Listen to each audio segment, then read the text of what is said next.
ಶ್ರೀ ಪರಿಪೂರ್ಣ ಸನಾತನ ಆಯುರ್ವೇದ ಆಸ್ಪತ್ರೆಯ ಯೂಟ್ಯೂಬ್ ಚಾನೆಲ್ಗೆ ತಮಗೆಲ್ಲರಿಗೂ ಸ್ವಾಗತ. ನಾನು ಇಂಚರ. ಇವತ್ತಿನ ಒಂದು ಸಂಚಿಕೆಯಲ್ಲಿ ಶಾಲಾಕ್ಯ ತಂತ್ರ ವಿಭಾಗದ ಬಗ್ಗೆ, ಹಾಗೆ ಕಣ್ಣು ಮೂಗು ಗಂಟಲಿಗೆ ಸಂಬಂಧಪಟ್ಟ ಹಾಗೆ ಯಾವ್ಯಾವ ರೀತಿ ಸಮಸ್ಯೆಗಳಿಗೆ ಆಯುರ್ವೇದ ಚಿಕಿತ್ಸೆ ಯಾವ ರೀತಿ ಪರಿಣಾಮಕಾರಿ ಅಂತ ತಿಳ್ಕೊಳ್ಳೋಣ. ಡಾಕ್ಟರ್ ಅಭಿಲಾಷ್ ಅವರು ನಮ್ಮ ಜೊತೆ ಇದ್ದಾರೆ. ಕಾರ್ಯಕ್ರಮಕ್ಕೆ ಸ್ವಾಗತ. ನಮಸ್ತೆ. ಮೊದಲನೇದಾಗಿ ವೀಕ್ಷಕರಿಗೆ ಶಾಲಾಕ್ಯ ತಂತ್ರ ವಿಭಾಗ ಅಂದ್ರೆ ಏನು ಅನ್ನೋದ್ರ ಬಗ್ಗೆ ತಿಳಿಸ್ಕೊಳ್ಳೋಣ. ಆಯುರ್ವೇದದಲ್ಲಿ ನಮಗೆ 8 ವಿಭಾಗಗಳಿದೆ. ಅದರಲ್ಲಿ ಬರೋದಾದ್ರೆ ಫಸ್ಟ್ಗೆ ಕಾಯ ಚಿಕಿತ್ಸಾ ಅಂತ ಇದೆ, ಕಾಯ ಬಾಲ ಅಂದ್ರೆ ಪೀಡಿಯಾಟ್ರಿಕ್ಗೆ, ಗ್ರಹ ಚಿಕಿತ್ಸೆ ಅಂತ ಇದೆ, ಊರ್ಧ್ವಾಂಗ, ಶಲ್ಯ, ದಂಷ್ಟ್ರ, ಈ ತರದ 8 ವಿಭಾಗಗಳಿದೆ. ಆ 8 ವಿಭಾಗಗಳಲ್ಲಿ ಒಂದಾಗಿರ್ತಕ್ಕಂಥದ್ದು ಶಾಲಾಕ್ಯ ಅಂತ, ಊರ್ಧ್ವಾಂಗ ಅಂತ ಹೇಳ್ತೀವಿ. ಅಂದ್ರೆ the diseases which we deal always above the clavicle ಅಂತ ಊರ್ಧ್ವಾಂಗ ಚಿಕಿತ್ಸೆ ಅಂತ ಹೇಳ್ತೀವಿ. ಏನೇನು ಬರುತ್ತೆ ಈ ಶಾಲಾಕ್ಯದಲ್ಲಿ ಅಂತಂದ್ರೆ, we will deal all the sense organs, mainly ಕಣ್ಣು, ಕಿವಿ, ಮೂಗು, ಥ್ರೋಟ್ ಡಿಸೀಸಸ್ಸು, ಅದು ನಾಲ್ಗೆ ಸಂಬಂಧಪಡುತ್ತದು. Not only that, even throat ಮತ್ತೆ head diseases, per se head aches ಇರುತ್ತೆ, ಅಥವಾ ಹೇರ್ ಫಾಲ್ ಇರ್ಬೋದು. Basically we will be dealing with sense organs mainly. So that's all about ಶಾಲಾಕ್ಯ ತಂತ್ರ ಅಂತ ಆ ವಿಭಾಗದಲ್ಲಿ ನಾನು ಕೆಲಸ ಮಾಡ್ತೀನಿ. ಸೊ ಈಗ ಬೇಸಿಕಲಿ ಒಂದು ಪರ್ಟಿಕ್ಯುಲರ್ ಪ್ರಾಬ್ಲಮ್ನ ಅಡ್ರೆಸ್ ಮಾಡೋದಾದ್ರೆ, ಈಗ ಸಪೋಸ್ ಹೇರ್ ಫಾಲ್ ಅಂತಲೇ ತಗೊಳ್ಳೋಣ. ಈಗಿನ ಕಾಲದಲ್ಲಿ ಹೆಚ್ಚಾಗಿ ಪೊಲ್ಯೂಷನ್ ಇರುತ್ತೆ, ಫಾಸ್ಟ್ ಲೈಫ್ ಸ್ಟೈಲ್ ಇರುತ್ತೆ, ಆಹಾರ ಪದ್ಧತಿ ಸರಿ ಇರೋದಿಲ್ಲ, ಹೀಗೆ ನಾನಾ ರೀತಿ ರೀಸನ್ಸ್ ಇರ್ಬೋದು ಹೇರ್ ಫಾಲ್ಗೆ. ಸೊ ಯಾವ ರೀತಿ ಸಿಂಪ್ಟಮ್ಸ್ಗಳು ಕಾಣುತ್ತೆ, ಜೊತೆಲಿ ಹೇರ್ ಫಾಲ್ಗೆ ಏನೇನೆಲ್ಲ ರೀಸನ್ಸ್ ಇರ್ಬೋದು, ಯಾವ ರೀತಿ ಟ್ರೀಟ್ ಮಾಡ್ತೀರಾ? ಜನರಲಿ ಹೇರ್ ಫಾಲ್ಗೆ ಬರೋದಾದ್ರೆ, ಹೇರ್ ಫಾಲ್ ಅಲ್ಲಿ ನಾವು ನೋಡ್ತೀವಿ, ಜಸ್ಟ್ ಎಲ್ರಿಗೂ ಗೊತ್ತಿರೋ ಹಾಗೆ ಜಸ್ಟ್ ಲಾಸ್ ಆಫ್ ಹೇರ್ ಅಷ್ಟೇ ಗಮನಿಸ್ತಾರೆ. ಬಟ್ ಅದು ಸಿಂಪ್ಟಮ್ಸ್ ನೋಡೋದಾದ್ರೆ ಕೆಲವರಿಗೆ ಈ ಸ್ಪಿನ್ನಿಂಗ್ ಆಫ್ ಹೇರ್ ಅಂತ ಹೇಳ್ತಾರೆ. ಸೊ ತೆಳ್ಳಗಾಗುತ್ತೆ, ಅಥವಾ ಬ್ರೇಕಿಂಗ್, ಸ್ಪ್ಲಿಟ್ ಹೇರ್ಸ್ ಅಂತ ಬರುತ್ತೆ, ಅಥವಾ ಹೇರ್ ಫಾಲೇ ಆಗ್ಬಿಡುತ್ತೆ. ಕೆಲವರಿಗೆ ಪ್ಯಾಚಿ ಹೇರ್ ಲಾಸ್ ಇರುತ್ತೆ, ಅಲೋಪೇಶಿಯಾ ಏರಿಯಾಟ ಅಂತ ಹೇಳ್ತೀವಿ, ಅಥವಾ ಫುಲ್ ಬಾಲ್ಡ್ನೆಸ್ ಆಗ್ಬೋದು, ಫುಲ್ ಯೂನಿವರ್ಸಲಿಸ್ ಅಥವಾ ಟೋಟಲಿಸ್ ಅಂತ ಹೇಳ್ತಾರೆ. ಸೊ ಇದೆಲ್ಲ ಅಲೋಪೇಶಿಯಾ ಅಂಡರೇ ಬರುತ್ತೆ. ಕಾಲಿತ್ಯ, ಪಾಲಿತ್ಯ ಅಂತ ಹೇಳ್ತೀವಿ. Not only that, even greying of hairs ಕೂಡ ಆಗುತ್ತೆ. ಸೊ ಕಲರ್ ಚೇಂಜ್ ಆಗುವಂಥದ್ದು, ಬಿಳುಪು ಬೇಗ ಬರತಕ್ಕಂಥದ್ದು, ವಯಸ್ಸಿಗೆ ಮೀರಿ ಬಿಳುಪು ಬೇಗ ಬರುವಂಥದ್ದು, ಕೆಂಚಗಾಗುವಂಥದ್ದು. ಸೊ ಇದೆಲ್ಲ ಕೂದಲಿಗೆ ಸಂಬಂಧಪಡುವಂಥ ರೀಸನ್ಸು. ಏನೇನು ಬೇರೆ ಬೇರೆ ಏನು ಕಾರಣ ಆಗ್ಬೋದು ಈ ಲೈಫ್ ಸ್ಟೈಲಲ್ಲಿ, ಮೇಜರ್ಲಿ ಈ ಕೂದಲಿಗೆ ಸಂಬಂಧಪಡುವಂಥದ್ದು ಲೈಫ್ ಸ್ಟೈಲ್ ಡಿಸಾರ್ಡರ್ಸ್ ಜಾಸ್ತಿ. ನೀರು ಚೇಂಜ್ ಆಯಿತು, ಅಥವಾ ನ್ಯೂಟ್ರಿಷನಲ್ಲಿ ಅಂದ್ರೂ ಕಡಿಮೆ ಇತ್ತು. ಫಾರ್ ಎಕ್ಸಾಂಪಲ್ ಹೇಳೋದಾದರೆ, ಬೋನ್ ಡೆನ್ಸಿಟಿ ಯಾರಲ್ಲಿ ಕಡಿಮೆ ಇರುತ್ತೋ ಅಂಥವರಲ್ಲಿ ಹೇರ್ ಫಾಲ್ ಆಯಿತು. ಥೈರಾಯ್ಡ್ ಸಮಸ್ಯೆ ಇರೋರಿಗೆ ಹೇರ್ ಫಾಲ್ ಎಲ್ಲ ಕಂಡೀಷನ್ ಜಾಸ್ತಿ, ಹಾರ್ಮೋನಲ್ ಇಂಬ್ಯಾಲೆನ್ಸಿಂದ ಆಗತಕ್ಕಂಥದ್ದು. ಮತ್ತು ನ್ಯೂಟ್ರಿಷನ್ನೇ ಕಡಿಮೆ, ಅವ್ರಿಗೆ ವಿಟಮಿನ್ಸ್ ಎಲ್ಲ ಕಡಿಮೆ ಇರ್ತದೆ. ನ್ಯೂಟ್ರಿಷನ್, ಈಗ ಫುಡ್ಡಲ್ಲಿ ಬರ್ತಕ್ಕಂಥ ನ್ಯೂಟ್ರಿಷನ್ ಕಡಿಮೆ ಇರುತ್ತೆ. ಅಷ್ಟೇ ಅಲ್ಲ, ಇವನ್ ಕೆಮಿಕಲ್ಸ್ ಇವಾಗ ಎಷ್ಟು ತರಹದೆಲ್ಲ ಇಲ್ಲ ಮಾರ್ಕೆಟಲ್ಲಿ ನೋಡೋದಾದ್ರೆ, ಎಲ್ಲ ಶಾಂಪೂಗಳಲ್ಲಿ, ಸೋಪಲ್ಲಿ ಎಲ್ಲ ಕೆಮಿಕಲ್ಸ್ ಎಲ್ಲ ಮಿಕ್ಸ್ಡ್ ವೆರೈಟಿ ಇರ್ತದೆ. ಅಷ್ಟೇ ಅಲ್ಲ, ಇವನ್ ಮೊದಲಿಗೆ ಹಳೆ ಕಾಲದಲ್ಲಿ ನೋಡೋದಾದ್ರೆ ನಮಗೆ ಡೈಲಿ ಅಟ್ಲೀಸ್ಟ್ ತಂದೆ ತಾಯಿ ಎಲ್ಲರೂ ಎಣ್ಣೆ ಹಚ್ಚೋದು, ಇದೆಲ್ಲ ಒಂದು ಪದ್ಧತಿ ಇತ್ತು. ಇವಾಗ ಎಲ್ಲರೂ ಅದು ಬಳಸೋದೇ ಇಲ್ಲ, ರೇರ್ ಆಗಿಬಿಟ್ಟಿದೆ. ಜೆಲ್ಸ್ ಬಳಸ್ತಾರೆ, ಹೇರ್ ಜೆಲ್ಸ್ ಬಳಸತಕ್ಕಂಥದ್ದು, ಅಥವಾ ಇರಿಟೆಂಟ್ಸ್ ಇರ್ತದೆ ಜಾಸ್ತಿ. Not only that, even colouring ಮಾಡ್ತಾರೆ ಕೆಲವರೆಲ್ಲ. ಸೊ ಅದೆಲ್ಲ ಏನಾಗುತ್ತೆ, it will impact directly on scalp. Skin ಮೇಲೆ 4 ಲೇಯರ್ಸ್ ಇರುತ್ತೆ. 4 ಲೇಯರ್ಲಿ ಸ್ಕಾಲ್ಪ್ ಮೇಲೆ ಇರ್ತಕ್ಕಂಥದ್ದು ಹೇರ್ ರೂಟ್ಗೆ ಪ್ರಾಬ್ಲಮ್ ಆಗಿ ಹೇರ್ ಫಾಲ್ ಆಗೋಂಥದ್ದು. ಆಯುರ್ವೇದದಲ್ಲಿ ನೋಡೋದಾದ್ರೆ ಅದರಲ್ಲಿ ನಾವು 2 ವೆರೈಟಿ ನೋಡ್ತೀವಿ ಮೈನ್ ಆಗಿ. ಒಂದು ಕಫ ಆವರಣ ಆಗಿ ಬಿದ್ದೋಗಂಥದ್ದು. ಕಫ ಅಂದ್ರೆ ನಥಿಂಗ್ ಬಟ್ ತುಂಬ ಅಕ್ಯುಮುಲೇಷನ್ ಆಗಿ, ಥಿಕ್ನೆಸ್ ಜಾಸ್ತಿ ಆಗಿ ಏನಾಗುತ್ತೆ, ಅಲ್ಲಿ ಬ್ಲಾಕೇಜ್ ಅಂದ್ರೆ ನಿಮ್ಗೆ ನ್ಯೂಟ್ರಿಷನ್ಗೆ ಹೋಗೋದಿಲ್ಲ. ಅಂತ ಟೈಮಲ್ಲಿ ಊದ್ರೋಗೋ ಚಾನ್ಸಸ್ ಇರುತ್ತೆ. ಈಗ ಜಸ್ಟ್ ಈಗ ಗಿಡಕ್ಕೆ ನಾವು ನೀರು ಹಾಕ್ತಾ ಇರ್ತೀವಿ, ಬಟ್ ನೀರು ಸಪ್ಲೈ ಆಗ್ತಾ ಇಲ್ಲ ಅದಕ್ಕೆ.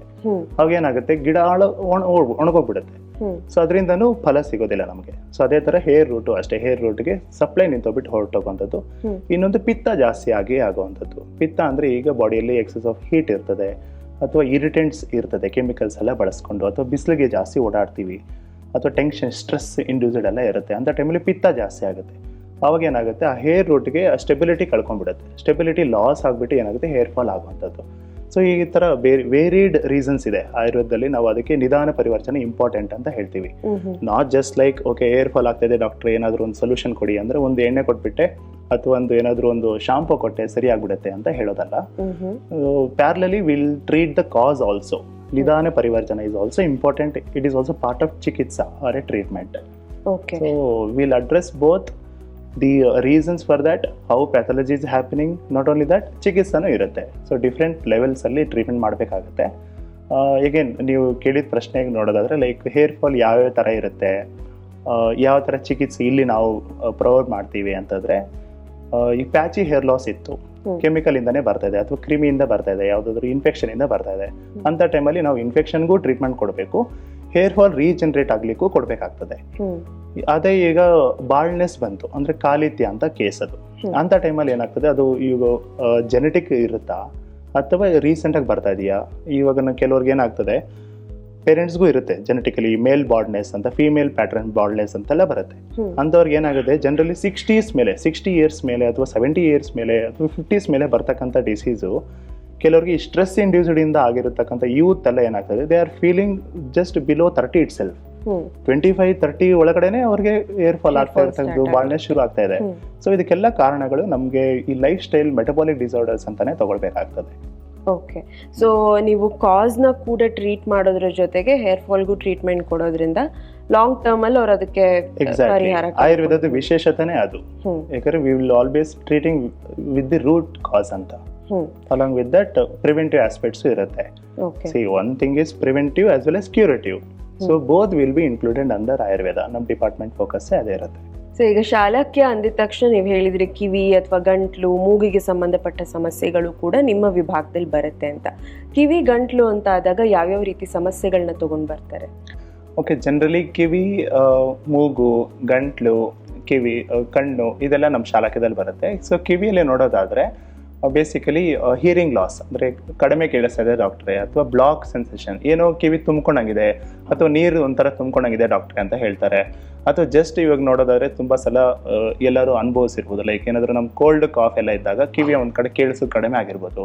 ಅಷ್ಟೇ ಅಲ್ಲ, ಈಗ 50 ಇಯರ್ಸು ಅಥವಾ 60 ಇಯರ್ಸು ಎಲ್ಲ ಏಜ್ ಆದಾಗ ಟಿನಿಟಸ್ ಅಂತ ಒಂದು ರೋಗ ಬರುತ್ತೆ. Like ringing sounds, ticking sounds ಅಂತ ಹೇಳ್ಬೋದು, ಅಥವಾ ಕ್ಲಾಕ್ ಸೌಂಡ್ಸ್ ಬರ್ಬೋದು, ಅಥವಾ ರಿಂಗಿಂಗ್ ಸೌಂಡ್, ಗಂಟೆ ಶಬ್ದ ಕೇಳಿಸೋದು ಕಂಟಿನ್ಯೂಸ್ ಇರ್ತಕ್ಕಂಥದ್ದು. ಇದೆಲ್ಲ ಸಮಸ್ಯೆಗಳು ನಾವು ಕಿವಿಯಲ್ಲಿ ನೋಡ್ತೀವಿ.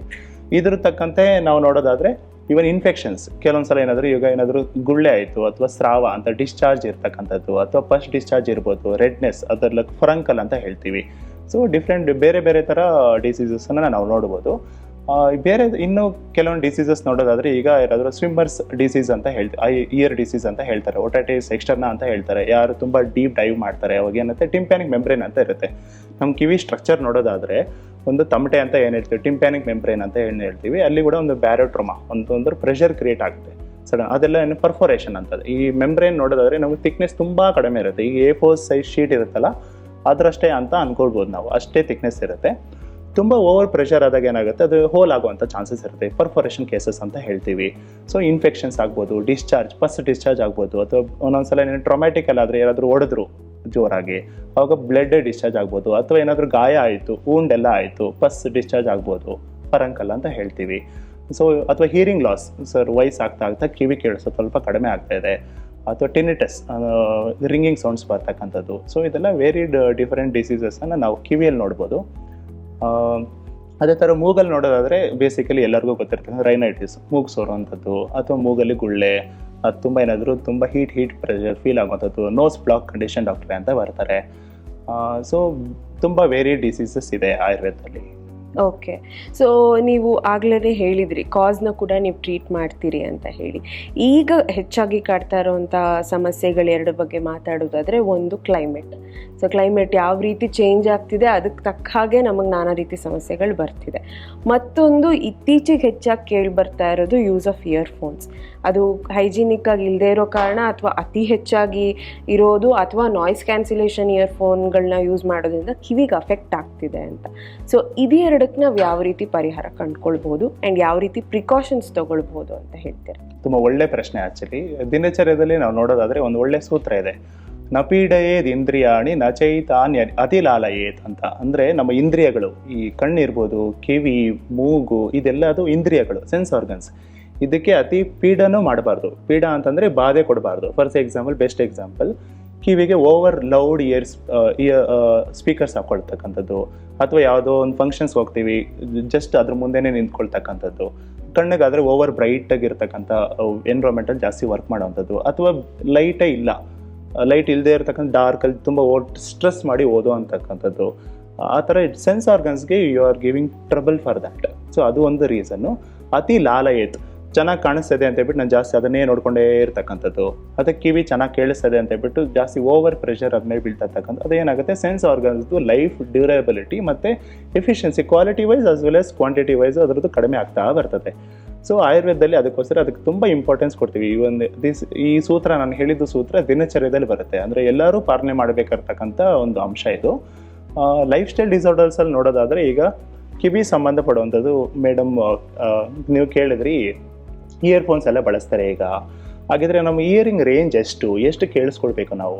ಸೊ ಕಿವಿದ್ ಬರೋದಾದ್ರೆ 20 Hz to 20,000 Hz ಇರುತ್ತೆ ನಮ್ಮ ರೇಂಜ್. ಕಿವಿ ಕೇಳುವಂತ ನಮ್ದು ಪ್ರತಿಯೊಬ್ಬರದು ಅಷ್ಟು ರೇಂಜಲ್ಲಿ ಇರುತ್ತೆ. ಅದರಲ್ಲೂ ಈ ಸ್ಟಾರ್ಟಿಂಗ್ ಸ್ಟೇಜ್ ಇರುತ್ತಲ್ವಾ, ಎಸ್ಪೆಷಲಿ 40 to 65 ಡೆಸಿಬಲ್ಸ್ ಏನಿದೆಯೋ ಅದು ನಾರ್ಮಲ್ ರೇಂಜ್. ನಾವು ಇಯರ್ಫೋನ್ಸ್ ಪ್ರತಿಯೊಂದು ಅಷ್ಟರಲ್ಲೇ ಕೇಳಿಸ್ಕೋಬೇಕಾಗುತ್ತೆ. ಸೊ ಬೆಟರ್ ಜನರಲಿ ಹೇಳೋದಾದ್ರೆ ಇಯರ್ಫೋನ್ಸ್ ಅವಾಯ್ಡ್ ಮಾಡೋದೇ ಬೆಟರು. ಕೇಳ್ಕೊಳ್ಳೇಬೇಕು ಅನ್ನೋದಾದರೆ ಸಾಫ್ಟ್ ಬರ್ಡ್ಸ್ ಇರ್ತಕ್ಕಂಥದ್ದು ಹಾಕೊಂಡ್ರೆ ಬೆಟರು. ಅದು ಇಷ್ಟೇ ನಾರ್ಮಲ್ ರೇಂಜಲ್ಲಿ ಇರಬೇಕು. ನಾವು ಮಾತಾಡೋದು ಇದೆಲ್ಲ ಆ್ಯಕ್ಚುಲಿ 40 to 60 ಡೆಸಿಬಲ್ಸ್ ಇರುತ್ತೆ. So generally so better to use less hearing aids and all. So better go with normal hearing range. Okay. So ಇನ್ನು ಗಂಟ್ಲು ಮೂಗಿಗೆ ಸಂಬಂಧಪಟ್ಟ ಸಮಸ್ಯೆಗಳಿಗೆ ಚಿಕಿತ್ಸೆ ಹೇಗೆ ಅಂತ ಮತ್ತೆ ಮಾತಾಡೋಣ ಮುಂದಿನ ಸಂಚಿಕೆಯಲ್ಲಿ. ಹಾಗೆ ಈಗ ಯಾವುದೋ ಒಂದು ಪ್ರಾಬ್ಲಮಿಂದ ನಿಮ್ಮ ಹತ್ರ ಬಂದಿರ್ತಾರೆ, ಇಲ್ಲಿ ನೀವು ಅದು ಏನೇನು ಸಮಸ್ಯೆಗಳಿರ್ಬೋದು, ಸಿಂಪ್ಟಮ್ಸ್ ಇರ್ಬೋದು ಹೇಳಿರ್ತೀರ. ಸ್ಕ್ಯಾನಿಂಗ್ ಅದು ಇದು ಅಂತ ಬಂದಾಗ ಮತ್ತೆ ಅವ್ರು ಆಚೆ ಹೋಗಬೇಕಾಗುತ್ತಾ ಅಥವಾ ಇಲ್ಲೇ ಮಾಡಿಸ್ಕೊಳ್ಬಹುದಾ? ಎಲ್ಲ ಸೌಲಭ್ಯಗಳ ಬಗ್ಗೆ ಮ್ಯಾಕ್ಸಿಮಮ್ ನಮ್ಮ ಶಾಲಾಕೆ ಡಿಪಾರ್ಟ್ಮೆಂಟಿಗೆ ಸಂಬಂಧಪಡೋದಂದರೆ ಎಲ್ಲದೂ ವ್ಯವಸ್ಥೆ ನಮ್ಮಲ್ಲೇ ಇದೆ. ಕೆಲವೊಂದಕ್ಕೆ ಸ್ಕ್ಯಾನಿಂಗ್ ಮಾತ್ರ ಹೊರಗಡೆ ಬೇಕಾಗ್ತದೆ. ಸೊ ಅಷ್ಟು ಅದು ವೆರೈಟಿ ಆಫ್ ಪೇಷಂಟ್ ಮೇಲೆ ಡಿಪೆಂಡ್ ಆಗುತ್ತೆ. ಸೊ ಆಲ್ಮೋಸ್ಟ್ 90% ನಮ್ಮ ಹತ್ರ ನಮ್ಮ ಸಂಸ್ಥೆಯಲ್ಲಿ ಅವೈಲಬಿಲಿಟಿ ಇದೆ. ಎಲ್ಲದಕ್ಕೂ ಸೊಲ್ಯೂಷನ್ ನಮ್ಮಲ್ಲೇ ಸಿಗುತ್ತೆ. ಓಕೆ. ಸೊ ನಮ್ಮ ಸೆನ್ಸ್ ಆರ್ಗನ್ಸ್ ಅಂತ ಬಂದಾಗ ನಾವು ಎದುರಿಸ್ತಾ ಇರುವಂಥ ನಾನಾ ರೀತಿ ಸಮಸ್ಯೆಗಳ ಬಗ್ಗೆ ಚೆನ್ನಾಗಿ ತಿಳಿಸ್ಕೊಟ್ರಿ. ಹಾಗೆ ಚಿಕಿತ್ಸೆಯ ಬಗ್ಗೆ ಕೂಡ ಮುಂದಿನ ಸಂಚಿಕೆಗಳಲ್ಲಿ ಮಾತನಾಡೋಣ. ಧನ್ಯವಾದಗಳು. ನಮಸ್ಕಾರ. ನಮಸ್ಕಾರ. ವೀಕ್ಷಕರೇ, ನೋಡಿದ್ರಲ್ಲ, ಕಣ್ಣು, ಮೂಗು, ನಮ್ಮ ಗಂಟಲು, ಕಿವಿ, ಹೀಗೆ ಹೇರ್ ಫಾಲು, ಹೀಗೆ ನಾನಾ ರೀತಿ ಸಮಸ್ಯೆಗಳ ಬಗ್ಗೆ ನಾವು ಮಾತನಾಡಿದ್ವಿ. ಮುಂದಿನ ಸಂಚಿಕೆಗಳಲ್ಲಿ ಆಯುರ್ವೇದ ಚಿಕಿತ್ಸೆ ಬಗ್ಗೆ ಮತ್ತಷ್ಟು ಮಾಹಿತಿಯನ್ನು ತಿಳಿಸ್ಕೊಡ್ತೀವಿ. ಅಲ್ಲಿವರೆಗೂ ನಮಸ್ಕಾರ.